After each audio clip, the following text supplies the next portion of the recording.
Call this meeting to order.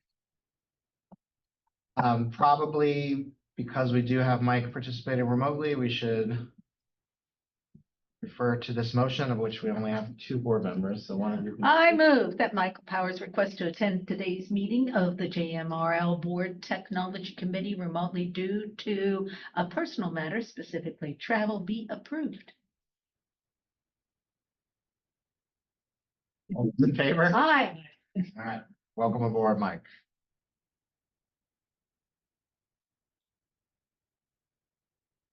Okay. Shall we start?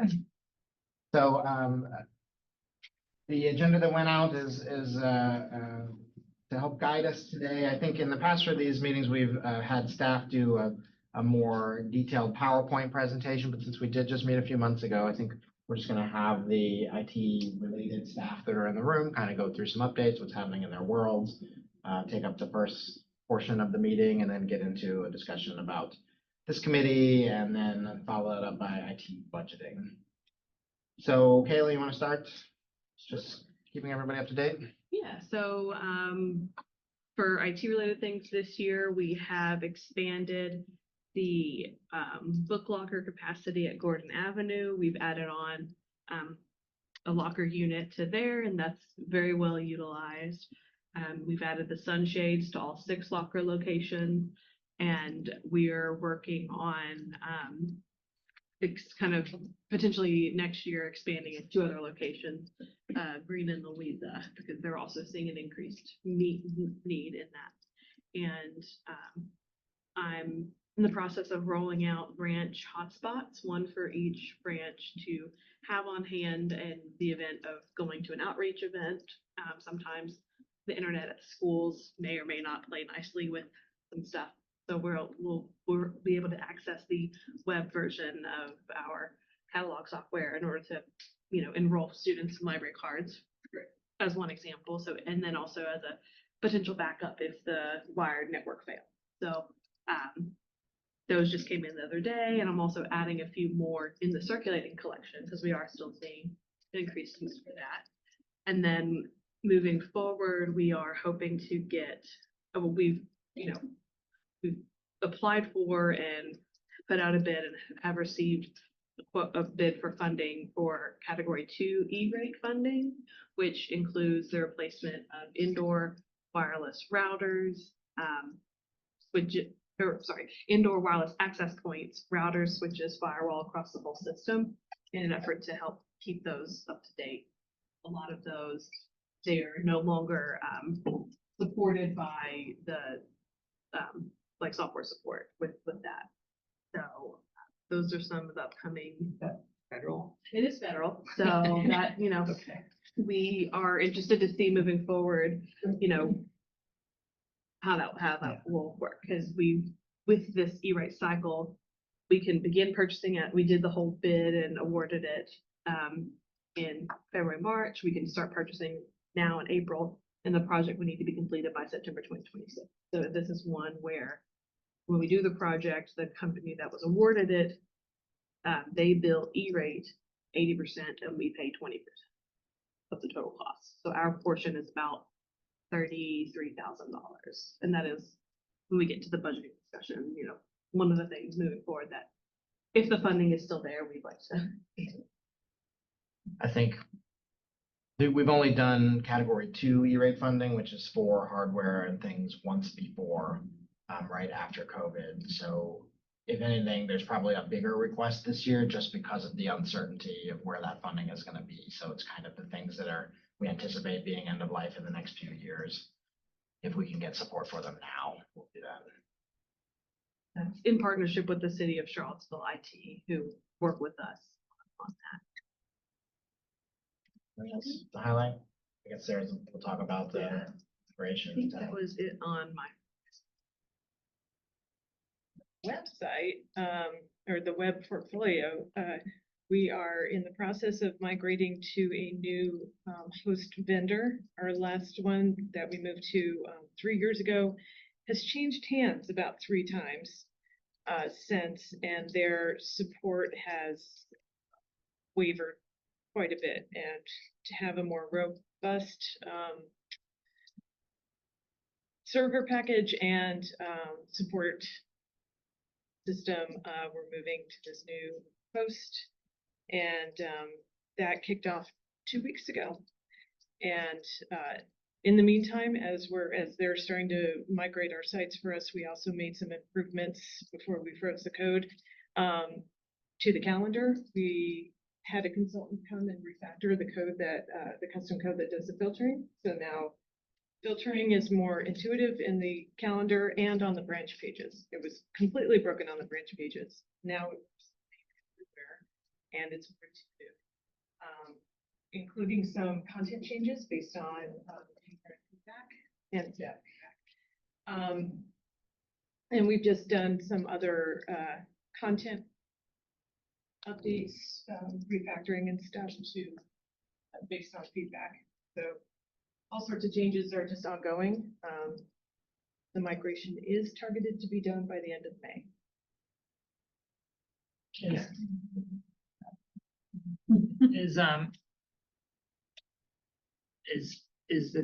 Is creating a, I know that we talked about this before, the idea that it is possible with Trumba for an event to have its own page.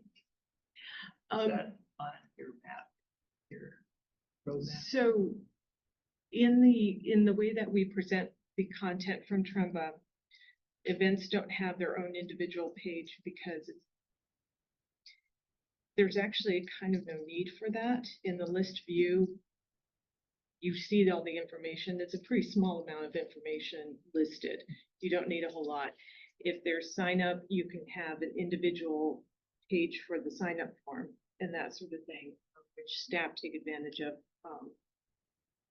at times. Also, if we want to share, we can use the search function, and it limits the URL to the output of that sort of thing. Having those extra pages and extra URLs and all that kind of stuff is just kind of, it bogs down the system. And so it's not as much of a need. I know you've mentioned that before, but Maybe you're not tracking here. So like you would click on an event and it would pop you to a different page that Trumba hosts somewhere. you know, Trumba did that, or Trumba does that sort of thing, and that's what it was embedded in the classic site. But that was natively from Trumba, not necessarily friendly for Google. So it it didn't load or would necessarily load for all users in certain browsers and stuff if it was embedded in our current Drupal site. Our old site was much more basic. It wasn't a CMS, and so it would show Trumba stuff a lot easier, but it was much more clunky. No, to answer the question, we don't use that individual page because it's just one extra step to the same information that's in the list view. But if we had it, it's Trumba hosted. It's not something that. Correct. But isn't it true that every event right now has at least a permalink? Does that just permalink you into the list view for that? Correct. It gives you a permalink that jumps you to the list view, and some of that has also been improved in how that ID link works. David, can you bring up a web browser? I just want to look at Ann Arbor's website for a minute. And I wouldn't focus on this, except I actually think it's really important, like from a web priority perspective. It's just aadl.org. Just to show how it works here. So if you just click on events to the top right there. And so like any of those events on the right-hand side, you're just going to go to that event page, and some are more, actually that must be news.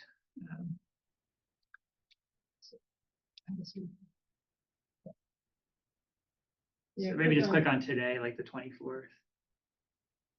The calendar view. Click on those. So that's a basic entry. And as you said, it's not a lot of information. And then there's but that there's no requirement to add more information, but then you can do an enhanced entry that's got a photo associated with it. But they're not doing anything super fancy. There is on the left-hand side the ability to navigate to other things that are sort of similar in one way or another, which is kind of nice. But the reason why I think that this is important, so first of all, like when I worked with Ann Arbor, my sense was that if you sort of look at the major applications of the website, the catalog was definitely the most important. And after that, the calendar was the next in terms of traffic. And also, if you just think about its role in bringing people into the library, it's incredibly important application. And having events have their own page allows partners to create links to them as well as yourself. But so like the way I came into this is, partnering with the Library on Animal Book Club. I have no good way to link from my website to the specific upcoming events of the book club. And I get it. There's the anchor URL that you can give. It doesn't work on Mac Safari, at least not on mine. And even if it did, it's not creating that experience of, I just want to see my event. And so we don't need to go any further into it today. I just, one of the things we can do as we go through the agenda, we sort of talk about the purpose of the committee, is just talk about how would this conversation fit in? When would it be the best to have a conversation like this? The hack that I did for Animal Book Club was ask for the registration capability so that then there actually is a URL, but that is kind of I've now found, at least now, it's kind of, it only is active for the next upcoming event. And so just it's an experience as a partner of the library, I've been frustrated that I can't just create a simple link to my event. I would imagine that I'm not the only. So David, if you did a site search for Animal Book Club up there, it's slow loading. I'm not sure. And I'm not sure if it's called Animal Book Club. That may be part of it. Is that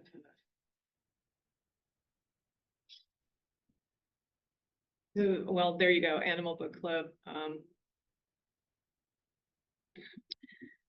So the calendar is by month view, and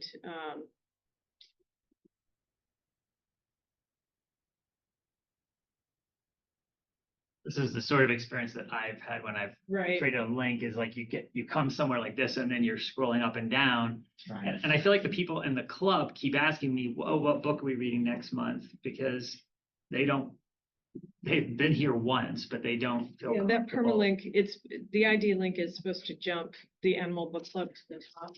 Yeah. One thing that we've found is that creates a cookie.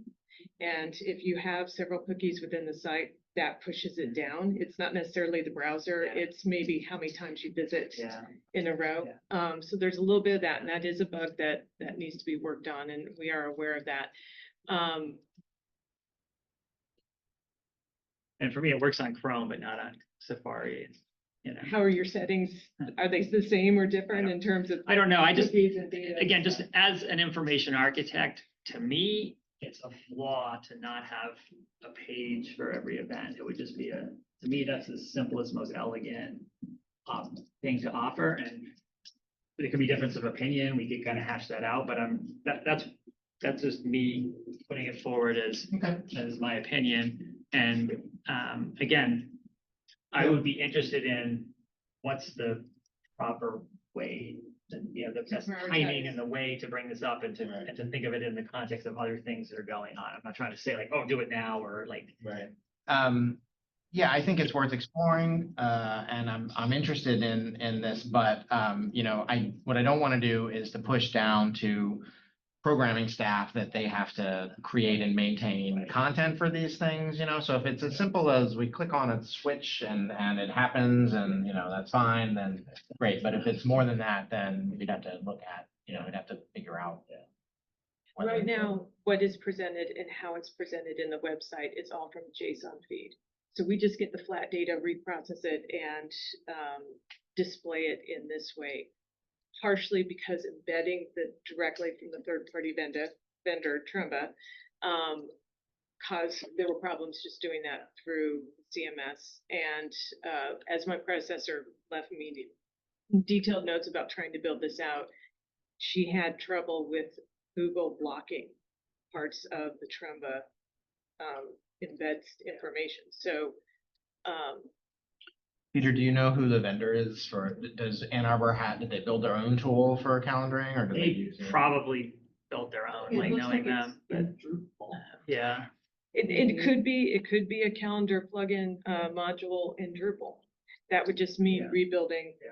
that whole aspect. Now, the thing about Trumba, part of the reason why I was selected was all the features about the sign-ups, tracking of registered attendees, the reminders, and all that kind of stuff, which Oh, Mike's got his hand up too. you know, so this is a larger, this is, everything is possible. How it falls on the priority list and what resources it would take to do just has to be determined. Yep. And the classic site used to have that when the Drupal site was in development before my time. Some of these things were hashed out and some decisions were made, and they found that the list view satisfied the needs, but And- we can and- revisit it. And to do a segue to Mike, and if I can, part of the reason I brought this up, and I plan to bring up later, and then you mentioned kind of refactoring some of the calendar code, and so I was just curious if this was a quick fix that could be part of what you This is just. a consultant been redoing involved. JavaScript. Yeah, okay. templates. So because I had planned to bring it up in the context of, right, Mike had emailed us saying he wanted to talk about, some ongoing evaluation of the website and, what's the process for that. And so I knew we were going to get into that. And this is kind of an example of an issue that you might kind of look at as like a quick fix, but then you realize, no, it's not. And it's not just, do we have a consultant come in? It's, do we need to change the technology? Exactly. And so it's actually a good example of how messy things are and why they need that kind of conversation to understand, to separate things like quick fixes from things that are like, this actually needs to be on a 1 year, 2 year roadmap because it requires changing technology out. And we're not always going to know what they are, which is it quick fix or a longer term thing until we just talk about it a little bit. So one thing I do have is I'm sorry, go ahead. Go ahead, Mike. Thanks, Peter. So you covered kind of the gist of where I was maybe going. And I think I would just add, I wouldn't, where I'm interested in moving towards, and again, we can either get into it now that we're sort of have this example in front of us or revisit it in a few minutes. I'd like to move a little bit more towards a mode where, okay, in this example, we found one use case that this current system is having a problem. We bumped up against a problem. So that's one mode. It's a reactive mode that might cause us to examine alternatives. And I'd like to move us more toward a proactive mode where every so often we say, hey, calendar, whether it's working great for us right now or whether it has some quirks that we know about, calendar we know is a big piece. So we want to just however n years, like every 3 years, review the calendar, what's the functionality, what are our wish lists that it's doing better or worse, and just do a research step of what are the alternatives, and sort of proactively for every key piece of technology, whether it's the overall design and presentation or something that's a specific component like calendar, that we would have a kind of a process in place to proactively visit those and look for possible improvements. For the calendar specifically, there is a process because it's a third-party provided contract, basically. So I'm not sure how many years are left in the process. I'm sorry, on the contract, but there will be an evaluation period and a going out there, either a request for proposal or a request for quotation, in which staff will work with stakeholders and figure out, here are the things that we want. We will go out and try to find a tool that will do that for us. But that doesn't answer, I hear your point, Mike. That's only for these specific contracted out things that we are paying somebody else to do for the library. So it's not an overarching vision, but in this particular case, there already is a time frame for that. I don't know when. Yeah, Joe I'm is. looking up the, I think we have like The 3 years. 3 years left. yeah, we're in. To speak to what Mike was saying about this proactive, some of the changes and fixes that were put into the calendar in the past couple of months, those were requests and feedback from staff and patrons from when we launched almost 2 years ago. It has been, I mean, we have an ongoing project list of requests and priorities of fixes and changes and refactoring because they weren't working right in the first place. And some of this does take coding skill that I don't necessarily have, and that we had to get find a contractor who could do it, had the time, and then also the expertise to do it. So, I mean, not necessarily, we have a list of feedback and we do go through and we are trying to kind of chip away at that. I wouldn't necessarily say that's reactive, but we are constantly looking at, okay, what can we do next based on feedback and what we. Yeah, like this particular example, I think was the result of more than one ticket coming in. Yes. You know, it's like Yes. staff or the public saying like, hey, this is, how come I can't? You know, the fix that Sarah was discussing, and it was the issue was that if you were filtering by age group, I'm gonna massacre this, but if you're filtering by one age group, it wouldn't show you things that were tagged as more than one age group, and that was a big problem for programmers who were doing, like, we've got a teen and adult program, and it wouldn't show for a lot of people that were looking for it. And that was the result. That was, you know, staff or the public saying this is the problem and documenting that until there was a critical mass to get it changed, right? To prioritize it. And because I'm constantly refactoring how the templates and how the code is or how the content's constructed within the Drupal CMS. And this is additional custom stuff on top of that. So and it was not just audiences, but it was also the categories and by branches too. So it was all filtering. It just had to be refactored and rebuilt to be more intuitive for the end user, where it was first built to be more intuitive for how the data was structured. Yeah. So that there was that disconnect. So I'm gonna put in a ticket for this issue so we can. Well, I have heard this request before. I haven't heard about it. They're having the change of having how the old classic site was built versus the new one. The first couple months, staff were like, where's this thing that I'm used to? But then once they got used to the new one, I don't hear that much anymore. And I do know there is some usability stumbling blocks. I mean, there's some friction there, but I feel like it fits into the category of things that for the most part, people are gonna get used to and put up with. They're not gonna necessarily voice it as it's not like an error, right? And I think it may be that as people come on as new partners with the library, they're the ones that are gonna possibly voice it. Like, I'm confused, how do I link to my event? But, you know, but like, from my perspective, if I was in this meeting, I would, like, if I wasn't on the board, it would just be something I'd be like, oh, that sucks. And then I would just work around it and list things on my website and just like the library system just doesn't let me link to it.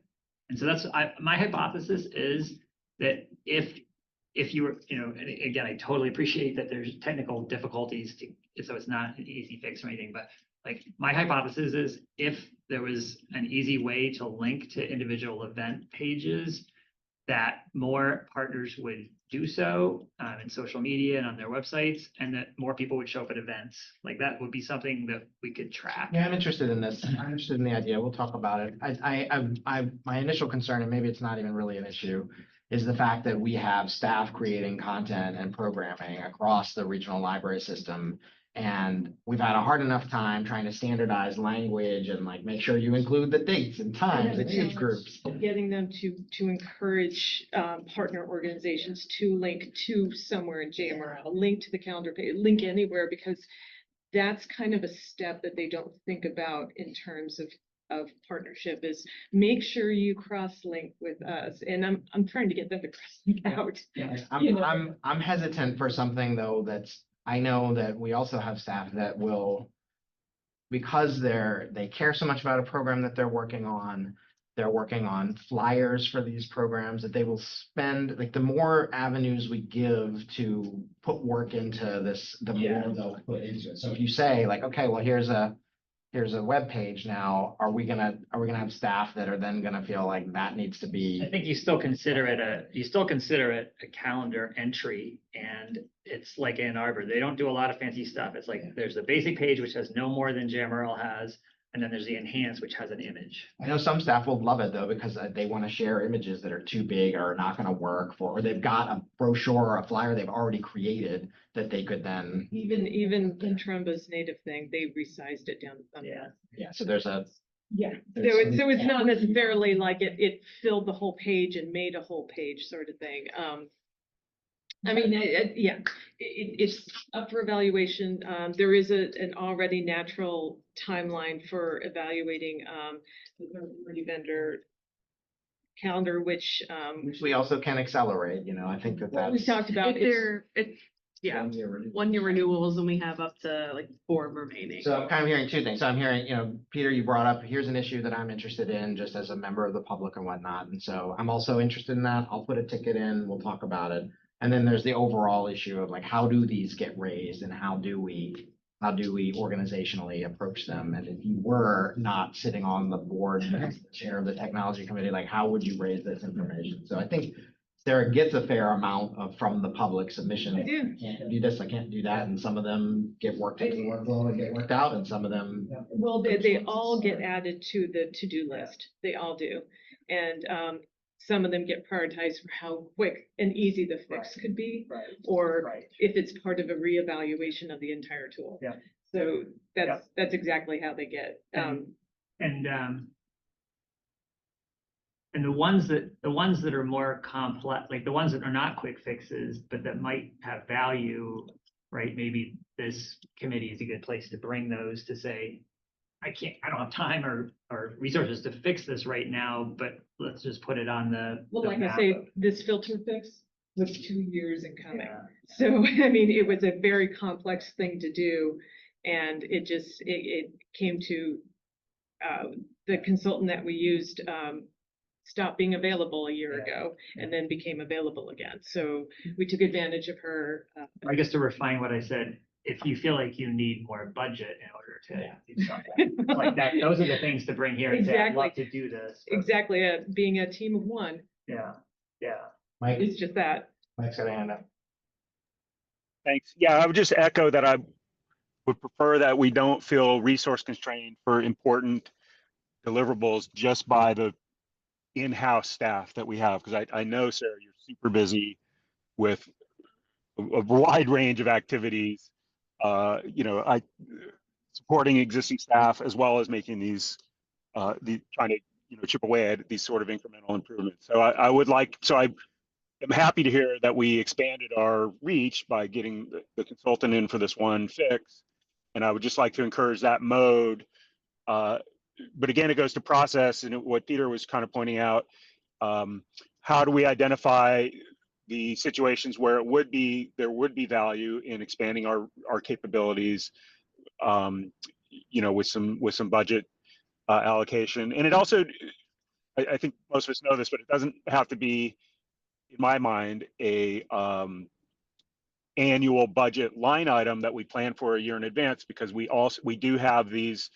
We just got a $130,000 grant last year for the library, and we put it into the endowment. But to me, that is the type of thing that we see routinely that we would have the opportunity to draw from on sort of a one-off types of basis. So again, just advocating for that, for us keeping that front of mind in our toolkit, that we don't have to do everything with the in-house staff in my mind. Now, if I'm wrong, because there's some other constraints that I don't understand, let me know. But that's I'd like to encourage that mindset. I think there's truth there. I do have two reactions to that. One is that, for one, that CACF grant funding does happen on an annual request basis with our budgeting calendar. So, you know, we do need to plan for that in advance, the way that it's currently set up. And the other is that working with outside vendors, outside resources is fine, but that also is a management time cost for Sarah's position. So it's not Absolutely agree. Understand that. Thank you. Yeah, I do agree that. you just saying, you know, it's time. And it's So really, and it's, And it is longevity. It's the availability of whoever is. yes, so I would support, you know, the request for, you know, more human resources that would be able to do some of the things that would prevent Sarah from spending 2 hours talking to the person about like, hey, how come this didn't work? You know, moving forward, Yeah. but anyway, I think we're jumping ahead on our agenda a little bit, which is good. This is a good conversation, but I don't want to give Fred the short end of the stick on updates. And the board's going to be hearing a lot about Fred's department. There's a CE planned for May when the full board is at the central library, and the policy committee is also going to be reviewing is it called Monticello Avenue? The Monticello Avenue policy starting this summer. So, but Fred, if you'd like to just give an update on what's going on in your department.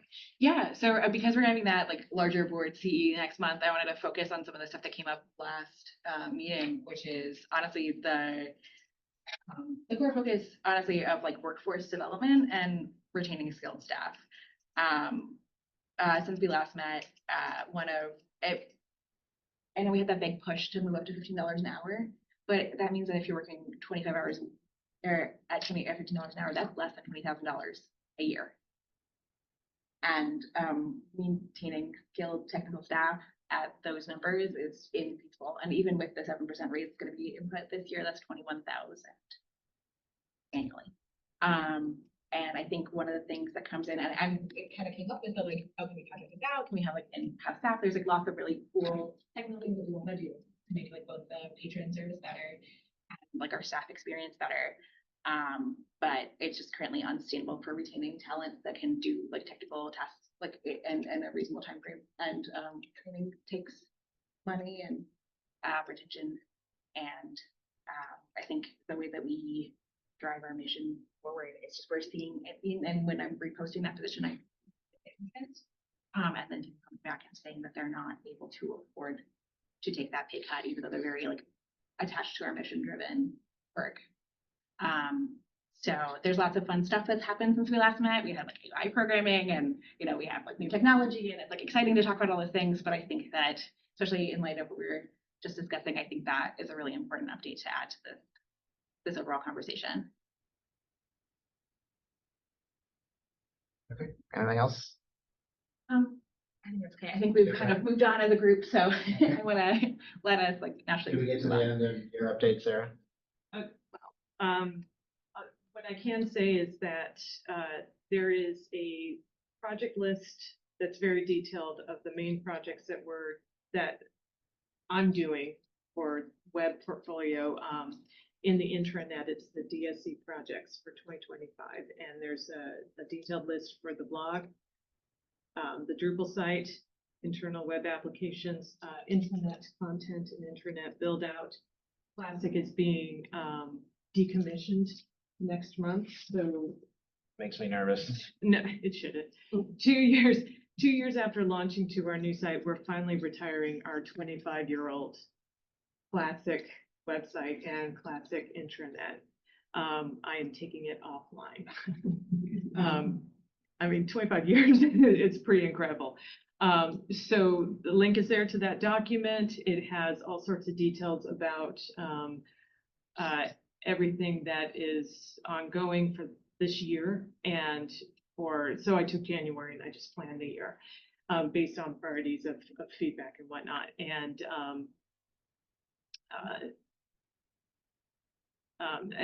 there are some dates about when things have been completed and when the time or what's in progress. We've also had a volunteer. So I've been managing a consultant to do coding fixes. We've also had a volunteer to make sure that we don't lose anything out Classic. So lots happening. We didn't want to share that. Sorry. What's that? Moving on. Okay. Getting right in with some of the administration. Yeah, see, this is only in the intranet, so only for staff to view. Board members have access to. Yes, the board does. Okay. Okay, great. So if the committee has any questions on what staff is working on, now seems like an appropriate time, or we could transition into a discussion about scope and purpose, or we can pick back up on a discussion. And sorry I know it's my fault that we totally jumped Oh, it's okay. I mean, it's agenda items, so, but there, it's The a pretty website. lean agenda. Websites are public face, right? Right. the scope and purpose, yeah, so. Yeah, let's talk about the stuff that you and I had exchanged the. Okay, we can bring that up. the, Yeah. And then I think we can actually, out of that, wrap back to what we were just talking about. So Peter sent me a list that we had talked about at our last meeting. Here's what policy section 1.23 says that the technology committee, the current mandate is promote technological vision for JMRL, ensure that operational decisions regarding technology are delegated, work with staff to draft and update JMRL's technology plan as part of JMRL's strategic plan. So already the thing that I pointed out to Peter was that we didn't follow that bullet point 3 in developing a new 5-year plan for JMRL. We rolled technology objectives into the staff implementation plan. So those are staff procedural documents, and there are, this committee, I think, reviewed the goals that were in there at our last meeting. But they're flexible enough and we can change them enough that we didn't have a separate plan. But that's one thing to discuss. And then Peter had some suggestions for language for what that could be. So this is, of course, is a policy. If this committee is going to recommend a change, then you'll have to recommend to the chair of the policy committee, who is in this committee as well. So it's a quick pipeline. But the suggestions were to keep number 1. And then for number 2, to roll in this concept that we've talked about just now, and then we talked about in our last meeting, well, make library technology budget recommendations to the Board of Trustees. So make concrete kind of here's when these things need to happen. That's the only thing I had on our 3rd agenda item today, was just a review for everybody present and everybody watching, like what the cycles are. Basically, to Mike's point about like they're a year out and that's not that flexible. And then for number 3, so if we tweak that to meet our current structure, it would be suggest technology related updates to JMRL strategic plan. And I would maybe even say strategic implementation plan here, because the strategic plan itself is that very broad board level document that doesn't have many deliverables. So I think this is a good place. Although could it be both? Because I feel like this committee would be the right place to be making sure that the folks who are working on the strategic plan have technology things on their radar. Sure. So if you recall, it's probably redundant, but Unless there's already a pipeline for that. the plan itself that the board votes on is, let's look at the PDF, is this 2-page document. Basically, the front page has the goals and strategies there, so that it doesn't really get granular about too much. So if we keep the current language, this is what we're talking about, which is fine. Like there could be room for this committee to suggest to the board, like, hey, we should change this or add that. But then there's also the implementation plan, which we'll talk about. Although that's the one that we were just looking at does have that extra page, which has a little bit more detail, right? I mean, The extra page was more like, here's who we are. The second page here. Here are the types of resources, services, and programs we had. Here's some examples of such. So they're not goals and objectives per se. Certainly the board has, can change whatever okay. they want to change here. If there is no technology stuff on here or expected to be here, then we can just put implementation plan. I think it can be both, Peter, The implementation plan is where we would have like very deliverable, like, we're gonna get a new calendaring system or review the calendaring system, and we've decided that needs to. The overall, it looks like we provide free, equitable, open access information. That one on the board level broad document talks about that.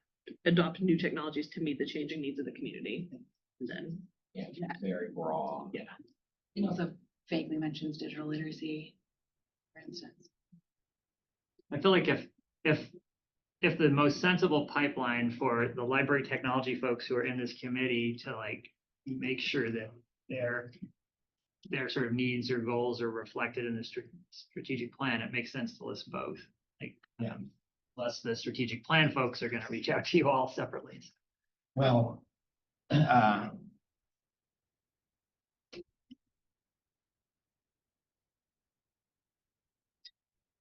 with an audience.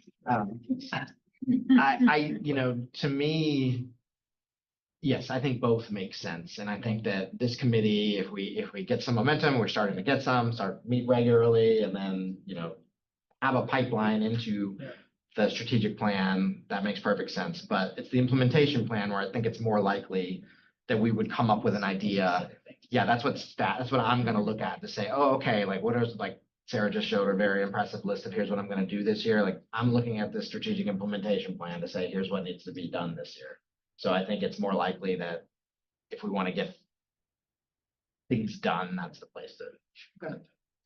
So yeah, my approach with updating these, this kind of mandate in the, or suggesting these updates to the policy manual, was to make minimal changes just to make it align with like changes like the edit we just made, and also to make sure that this committee is useful as useful as possible. And so, I guess the question now becomes, does anyone have any concerns about those three kind of items as listed? Are we missing anything that we want to do as a committee? Peter, I think there's an area that I wonder if we're missing, and it's a general question of what is the role of trustees there's a clear role in the planning process, but then there's sort of reviewing progress and just reviewing implementation. I feel like I'm sorry, I don't have it in front of me. I've kind of surfaced some language from the Virginia's trustee state library handbook that talks about a role not only in planning, but also in sort of this review and oversight.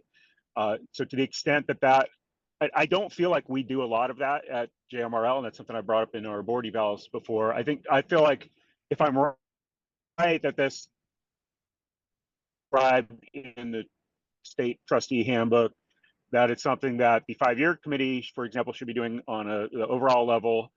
And if that's the case, then the technology committee could be, focused on as one of their roles, could be focused on the technology subset of the plan. I mean, we've sort of done that today in the last meeting where, with the updates from the staff, here's what we're working on. But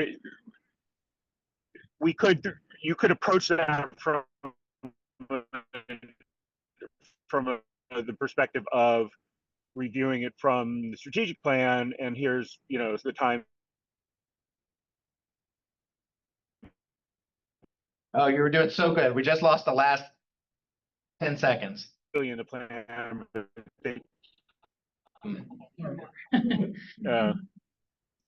I Sorry, think but I'm in a guess of it maybe. Yeah, I'll stop and let you guys process what you. I think I got the gist of what you were asking about, Mike, and it's something that you and I have talked about in the past.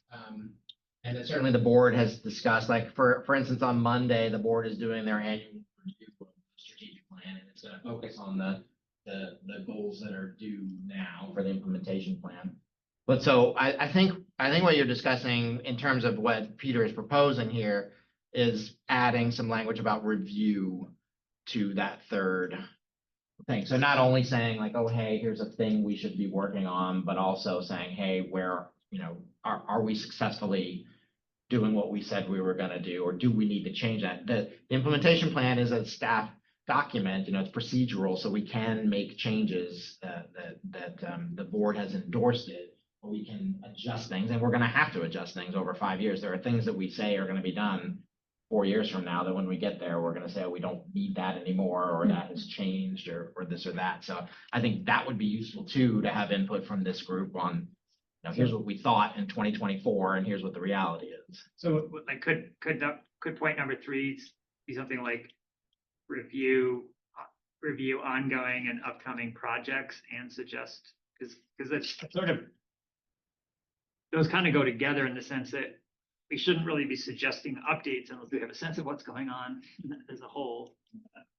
So, just as Sarah was just presenting the DSC projects for 2025, it's kind of, being aware of what's going on and what's planned, and then talking about whether anything's missing. My sense, and I apologize, I'm not able to see the language very clearly from where I am that's on the screen. My sense is that it would be a separate bullet just to emphasize that there's a planning step. That's one kind of area of responsibility, and then there's a review step, and they are related, but they're two kind of distinct capabilities. And this is based on the premise, is this even the proper role? I think it is based on my recollection of some things from the trustee handbook.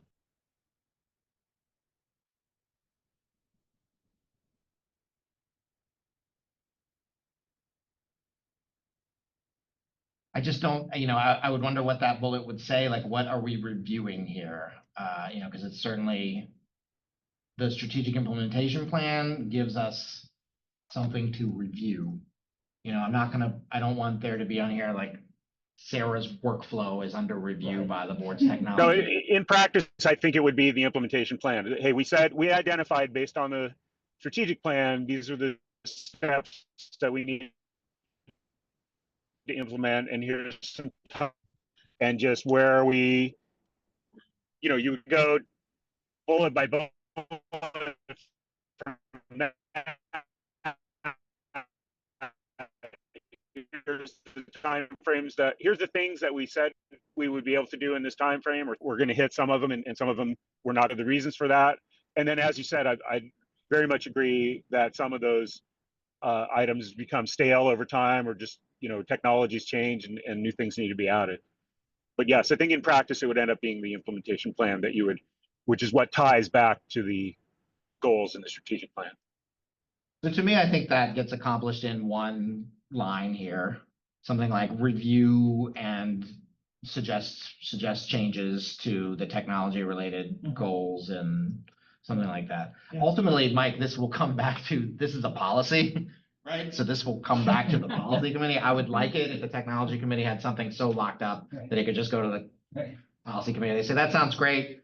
It's already been reviewed by the tech committee. We're going to recommend this to the full board. That's a fair point, but in practice, we're going to say to the policy committee, hey, the technology talked about this, and just recap the discussion, and they may have things to add or delete, but I'm suspect they're just going to kind of say that sounds good. We trust our technology colleagues that they've thought through what this needs to look like. So why don't we, for now, go to review and suggest, just like said.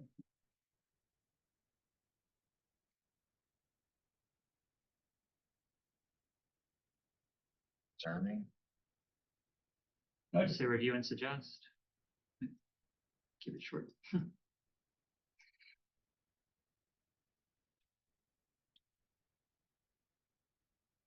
That doesn't quite work for me, just the language part of my brain, because you're not. So we're reviewing the things that are already in the plan, and we're making suggestions about updates. Works in my brain, but It has to make it. So, Mike, I wish you could see this.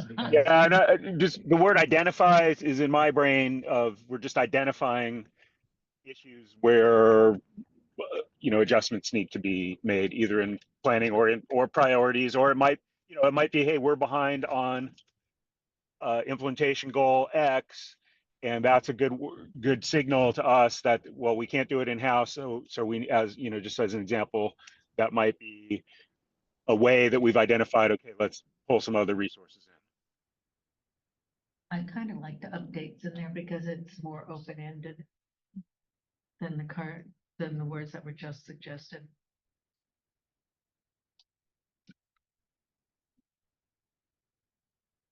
What was the language that I just lost? Review technology-related objectives to JMRL strategic plan and strategic implementation plan, And suggest updates. and suggest dates as we see fit, as needed, as required.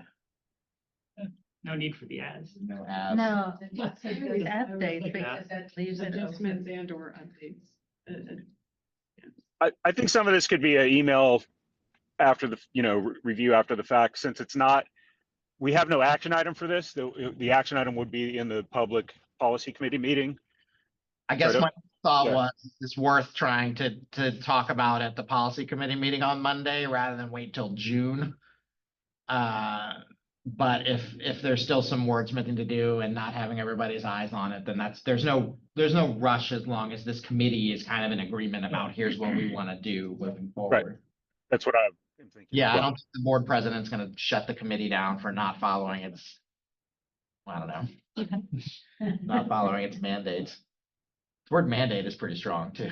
But that looks good for now. Okay, so we will email that around, and kind of take some suggestions and then hopefully come up with, I think the budget committee the policy committee will meet twice before this group meets again if we stick to quarterly, potentially. So, hopefully we can kind of wordsmith something offline.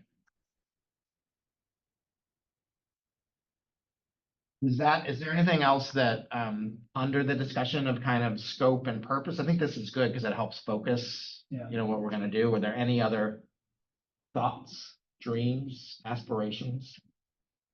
Just to wrap around to our earlier discussion and sort of how that fits in, I think that, at our last meeting, we sort of talked about the idea of like, right, Mike had raised the question of like, when's the next website redesign? And we sort of talked about the idea that probably just the industry, the technology world has matured to the point that just doing wholesale redesigns is maybe not the smartest thing these days.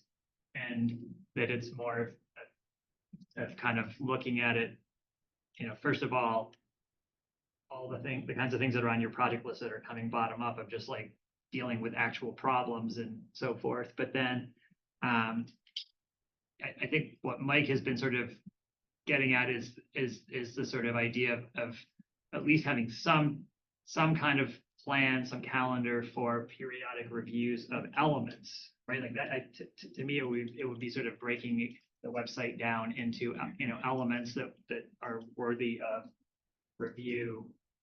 So, Mike has brought up the sort of branding, right? And like, that's one thing that could be looked at some point.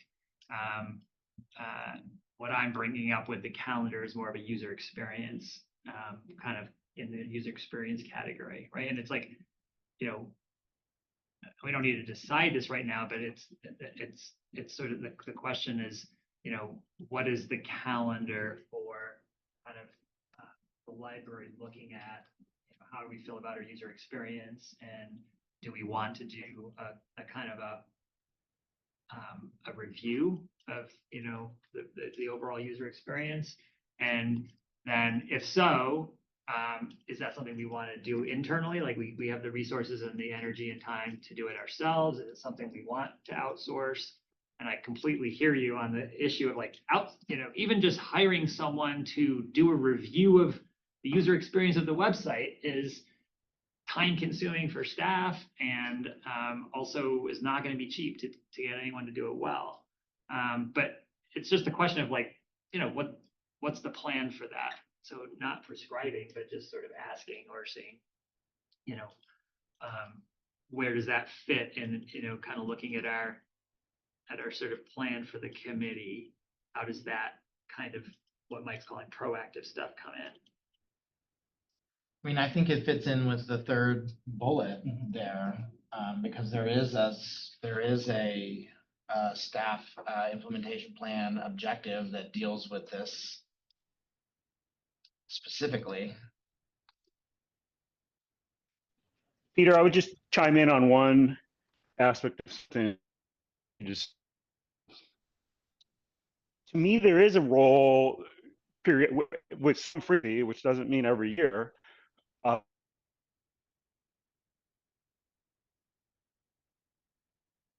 Attack here, but Drupal is what we use today. But at some point in the future, whether that's 20 years from now, or 5 years from now, or 10 years from now, Drupal is not going to be the right thing anymore because there's going to be better options. And I just would like the review process to kind of encompass that possibility at some appropriate level of frequency.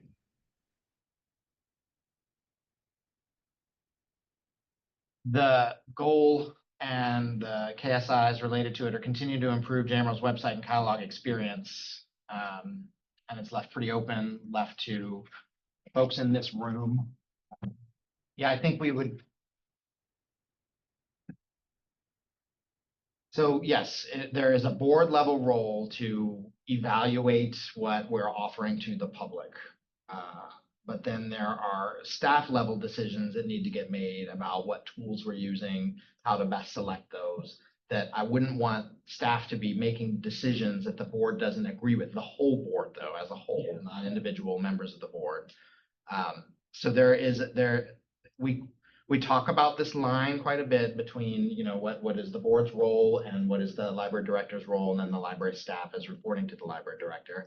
And sometimes it's a thin line, you know, and I think JMRL has been very responsive to board direction here. And so what I would see from this committee to recommend to the whole board are the larger vision things. So about user experience, it would be, you know, we want to make sure that our public, when they're trying to access our programming online, when they're trying to get to our calendaring, has this type of experience, you know, and that could include some details there, but to the level of which tools are being used specifically, I think input is very valuable from the library board, from members of the public, from our peers, from professionals in the field. But ultimately I don't want to say ultimately those are procedural decisions, but they always have been in the past. So I think that the David, just to clarify and make sure that comment wasn't misunderstood, I'm not saying that I want to personally identify what new, you know, web technology is better than Drupal and sort of dictate that to staff. My comment was I'd like to feel like we, in service of delivering the right experience in a timely manner, because these things have long development cycles, I'd like to feel like on staff's part, there's a periodic, you know, review of what we have and what the opportunities are. And I wouldn't want to just limit, I wouldn't want to say that that Drupal, for just as one example, is written in stone. I wouldn't want staff to feel, I wouldn't want for me to feel like staff thinks Drupal is written in stone permanently, because I know it's not in the technology landscape. You know, sometime in the next 10 or 20 years or however many years, it's not going to be the right thing anymore. So I was speaking more, David, to a planning process than to a specific recommendation that would, a specific way of recommending details. So I hope that helps or was clear. Yeah. Understood. And I'll follow up on one other point that you made. So if we're talking about and I think it's not just functionality that user needs to be able to permalink or have a landing page for each event. I mean, I think that's a good detail suggestion. But user experience also, to me, I know I've shared this before, but I'm just going to, you know, kind of continue to represent this perspective. It's also just sort of look and feel and overall perception. It's not, user experience to me is not limited to can I functionally accomplish X, Y, and Z? It's what are my perceptions of the organization when when I'm walking through the front door of the Central Library, or when I'm walking through in the children's area of Gordon Avenue Library, or when I'm visiting the front page of the website. To me, those are all sort of peer level importance in terms of the overall perceptions of the organization. And again, I think that fits in with what we've already articulated in the website policy. I don't feel like I'm creating new territory by kind of articulating that perception level aspect of planning. Okay. And we lost a little bit at the beginning there, but I think I got most of what you were articulating there. So Peter, to your question about basically the question being like, does this committee have a role in setting timelines for review of particular elements of the website? Is that or just, I mean, this might be something that we could come back to at our next meeting, is for you and the library staff to tell us what the timelines are, what the existing ones are, so that because we may be trying to reinvent the wheel to some degree, like and I don't have a clear picture of, for instance, when was the last time that there was like, one-on-one user testing done where, library staff sat down with library patrons across, a diverse set of library patrons, but one-on-one, and watched them try to navigate the site and use, right? Like that's one of a handful of really good user experience methodologies that I would hope the library is using over some period of time, but it's not an every year thing. It takes quite a bit of time to do. And so I just don't have a clear picture, right? There's customer satisfaction surveys, or, there's just various analytics, and there's a lot of different data points that can come in to help us know how's the website doing. And I don't have a clear picture of what all the pieces are and when they're done, how often they're done. And I think it would be helpful for folks on the technology committee to all have that picture, which, some of you may already know it all, but we don't. And as someone who's been on the board for a while now, I don't have a clear picture. Some of it because I've forgotten stuff, but it would be helpful for a refresher. So I think that there's some education of the board members, so that, because ultimately this committee has to be helpful to you folks doing your work. And it's very easy, I think, for us as a committee to create work for you or to make things harder, and I don't want to do that. But in order to avoid that, we do, the board members on this committee need to have maybe a little bit better sense of what's already being done and what's planned, and then we can and again, this is also tied together, because ultimately, with the bullet point of like recommending budget, recommending, kind of expenditures, right? I feel, my sense is, right, the library is understaffed as a whole, and it's especially painful in technology related areas. And so library technology staff are even, more undercompensated relative to peers than other staff in the library, right? That's something that, I look to you, David, to kind of guide us on when is the time to make this case, when, like, what are the ways that we can do that? But some of these things that we're suggesting, I feel like I see looks on faces of concern, and it's because you guys are already working so hard, right? And so it's not that some of the things we're suggesting aren't good ideas, but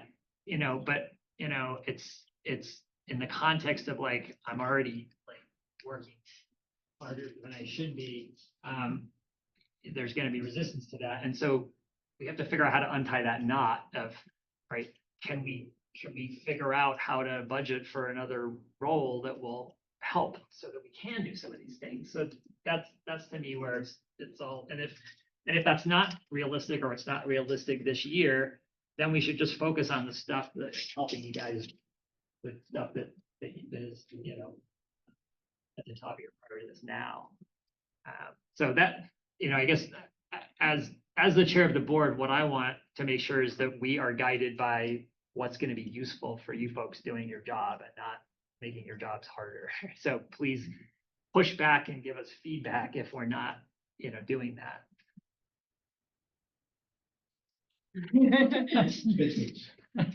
Well, maybe there's a transition here to discuss kind of what the budgeting cycle looks like, you know? And board members should be aware of most of this kind of on the very macro level from the budget committee. Go Before ahead. we move on, Yeah, that please. one of the things that you were saying is the data that we already have and already is in the system. For example, Sarah, you talked about, you know, things rising to the top of the list. Yeah. You have that data, I have that you list. know? Yeah. I bet you have it. And, you know, hearing just now what you are working on in terms of Libby and Libby having problems, we have a lot of the data, and I think maybe making certain that we get some of that data, if it is not like hours of putting it together in a fashion, would help with what Michael has been talking about in terms of the review. Certainly that data would talk a lot about the user experience, you know, which then needs to get branded and talking about. Yeah, I mean, Peter's right. My master's was in user experience design. And I've done lots and lots of user testing in different ways. And I would love to do all that. But the not so pretty parts are migrating to a new server. No one gets to see all that, but it's like I'm picking up and moving to a completely different apartment building. What I would love to see this board do is like you say, recognize that we're points where we need more support. And I do have lots of data to show where there are weaknesses in my workload, our goals, and where we can make some improvement. So that's what I would love to, but yes, that segues to the budget. To your point about like user experience surveys, like there's like trends funding that was used to do like some of like that on like some of the sites that I run that like wasn't able to be implemented by, we just filled a role that's been open for 3 years. And it's like, how do you implement those changes without? Yep.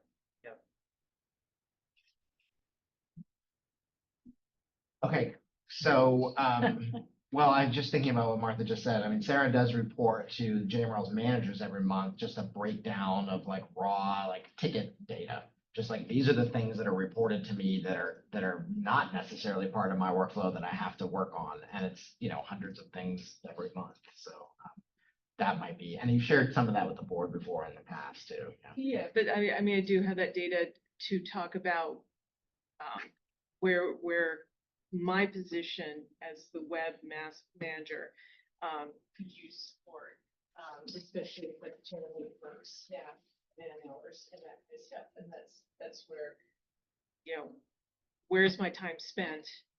That's what's documented, and how much time is that on average every month? So This has been overall, like this is really an overall board discussion about where priorities are when it comes to salaries. And salaries are a very tricky thing to negotiate amongst 5 different jurisdictions. We have been in the habit of not breaking our salary structure for one position over another, you know, so while a very strong case is made for the problems that we're having in supporting technology services here, there's a very strong case from a lot of other areas about what the needs are. And it's not just adding hours, you know, getting a new position, it's the salaries that Fred brought up, what we're paying there. And so if we're gonna look, if this committee is gonna look only at IT, well, then it's the whole board's job to look at all the 120 other positions at JMRL that are also 20% below market value. So one of the problems that JMRL's had is that the technology costs for personnel have skyrocketed at a rate that even the library costs haven't in the last 10 years, you know. So right now, the folks that are working for JMRL at the salary scale that we pay in these types of jobs could go out on the open market and double their salaries, if not triple their salaries. Maybe 10 years ago, they could get, you know, half as much again, but now it's like those skills are in such demand. So that this is not, you know, you talked about untangling a problem. This is an intrinsic problem that touches all the board's committees and all the work they need to do. That's the end of my speech. So in terms of the budget cycle, you know, we're the budgeting for fiscal year 26, the operational budgeting is done. It's too late to go back to any jurisdiction and say we need X amount more money for next year. Some of them, 2 of the 5 have already decided what they're allotting for next year, and the other 3 are on the way. So the cycle for kind of operational costs, which is personnel, is that managers make recommendations to me. Basically, they fill out a form in September usually that then I will organize and collate and present to the personnel committee. That in the past few years, they have not made any cuts from that. Used to be that the personnel committee would be a line where they would say, no, you know, we're not going to have the resources for that. Instead, they have prioritized them and said, this is the top need for the library system. This is the second, this is the third, on down. And then they, in September or October, usually October, pass that along to the personnel committee. To the budget committee, when they're putting together a draft budget to see what there's room for, and then the full board gets to vote. So the place for this committee to make a recommendation is kind of between the staff's suggestions and the personnel committee reviewing something. So it would be to go through, and primarily the positions that you would be looking at as a technology committee would come from this room, right? And the folks that you supervise. Like there won't be another branch is not going to be asking for an IT staff member. You know, they might be asking for somebody that would focus on some technology programming or things like that, but like it should basically come from the staff. So be looking at those, kind of costing them out, looking at our current pay scale and seeing, well, where would that be? Like, what can we do without breaking? What can we do without sending everybody else here going to look for other jobs because we're just offering somebody coming in new twice what they're making, you know? So what are those numbers? What are the highest priority needs? And then recommending to the personnel committee that they prioritize. That's the big thing, as I see it, outside of the overall board's advocacy with our local jurisdictions to improve our salary structure.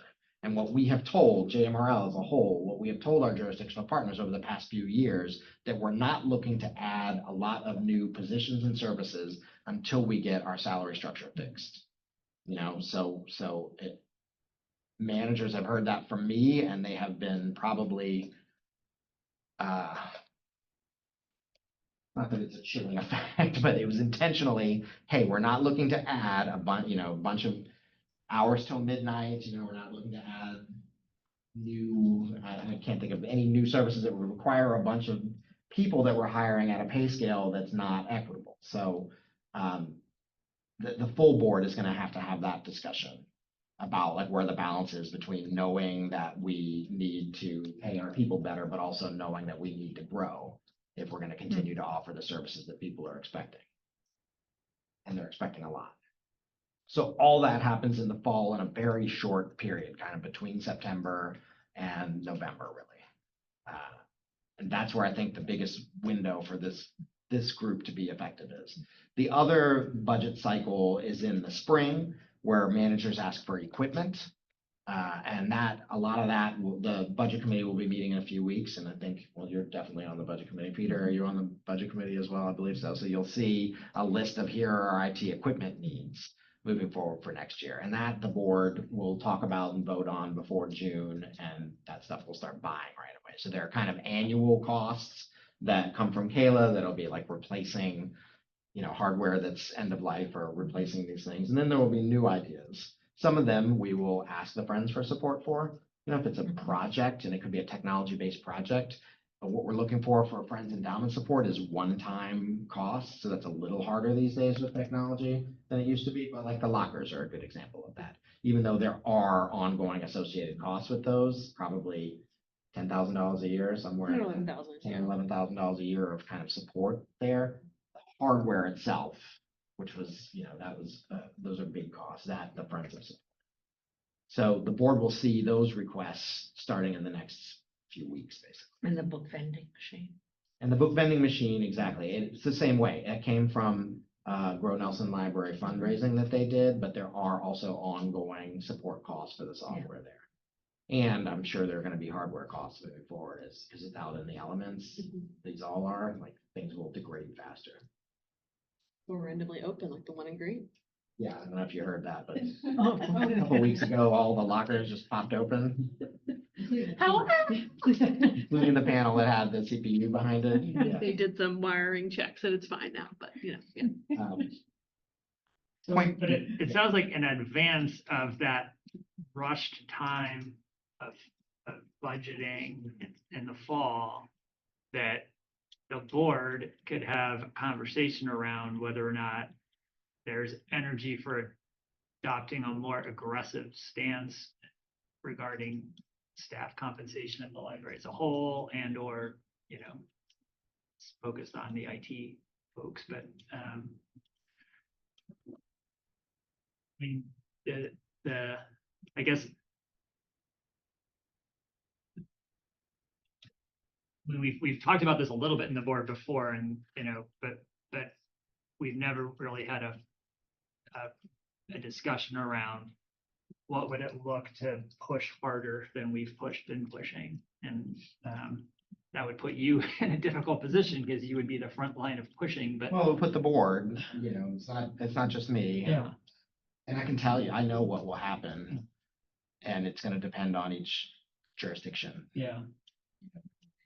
various different levels. Right. But I guess it would be, I'm gonna propose at the board meeting that we find it time to have that discussion and you can tell us what's gonna happen and it would be good for us to understand that and to, Yeah, um, we wanna do that in a way that we're not throwing any shade on any of our jurisdictional partners at a Yeah. public meeting. Yeah. We're talking about what the reaction is going Yeah. to be, but it's also a reality yeah, in the next few years of their uncertainty with funding that they had counted on for a long time. Yeah. Disappearing. I mean, clearly it's a very sensitive and difficult issue, but it's also like, it seems to be a blocking thing for so many, for so much. And beyond the fact that it just doesn't really seem fair, that the way things are at the moment, for a lot of folks, it's just,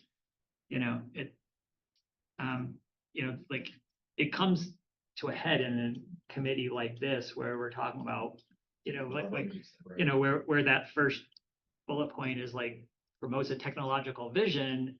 Well, this is holding us back from being more ambitious with that. I will say we have submitted at least 2 years in a row, planning a third for a part-time web content specialist position. That the personnel committee, there seemed to be some interest in it. Yeah, I think it was one of the top rated suggestions last year. So, it's just to continue to advocate for that, or within, if anyone is on the personnel committee when they're doing that initial review, because I think that cut was a budgetary cut last year, not the personnel committee recommended it. And that is a pretty conservative, just say even a part-time. I mean, just to even try and get to some of the things you're talking about being more proactive and planning and addressing. Yeah, but I think that there is a conversation there too, to the point that Fred started with, about like hiring a part-time employee at a rate that we know isn't a competitive rate.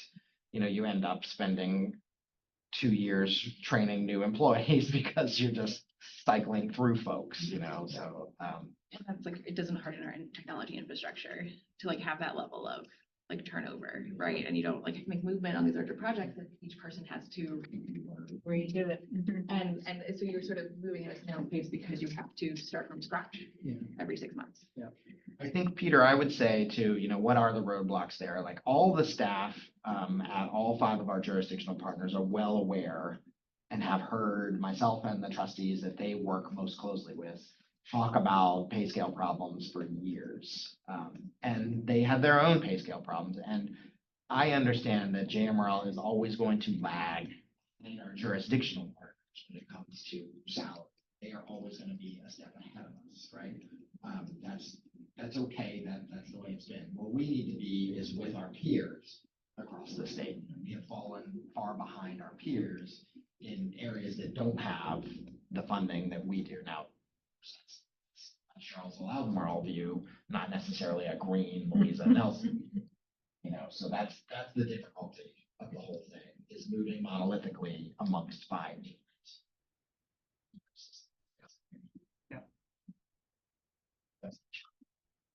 No, it's a very difficult position to be in. I personally just think it would be good for the board to talk about what we're giving up by just preserving the status quo and not rocking the boat. I think that this year has been, assuming right now 2 of 5 jurisdictional budgets are in, all 5 of them are recommending full funding of JMRL's request. This year is the first year we've had an aggressive move on our pay scale in my entire tenure. So my recommendation likely is going to be moving forward to continue to move that every year. And if it can't be a 5% move every year, it can be a 2% move every year. So deal with our current staff structure by continuing to provide raises while we're also moving. If we can't get a whole new pay scale, then continue to move it forward at least a little bit every year, knowing that 3 years ago, we were 20 to 30% behind at every. So we're not going to catch up by going 1 or 2 a year, but 5 when we can, 2 when we can't. If COVID hits again and we get level funded, then obviously we can't do anything. But that's really kind of when things broke. There was kind of the Great Recession in 2008. From that point, there were a couple of years where JMRL didn't give any raises, the pay scale didn't move. And then it was just a 2% cost of living every year for 10 years until COVID. And that was kind of in line with overall wages for government employees in our area. Our jurisdictions were basically 2% a year. Then COVID hit, and there was a mass exodus of employees in all of our local governments, and they made that determination that we need to put a lot more resources into this. They also got an influx of federal funding at that time, and they all started aggressively moving their pay scales, and we were left behind. And 5 years later, there's a sizable chasm there. Yeah, I think that advocacy on this level and that level of conversation is something I would welcome from the board. Understanding that we need to keep in mind what the realities are for our jurisdictional partners too, which are 5 different sets of realities.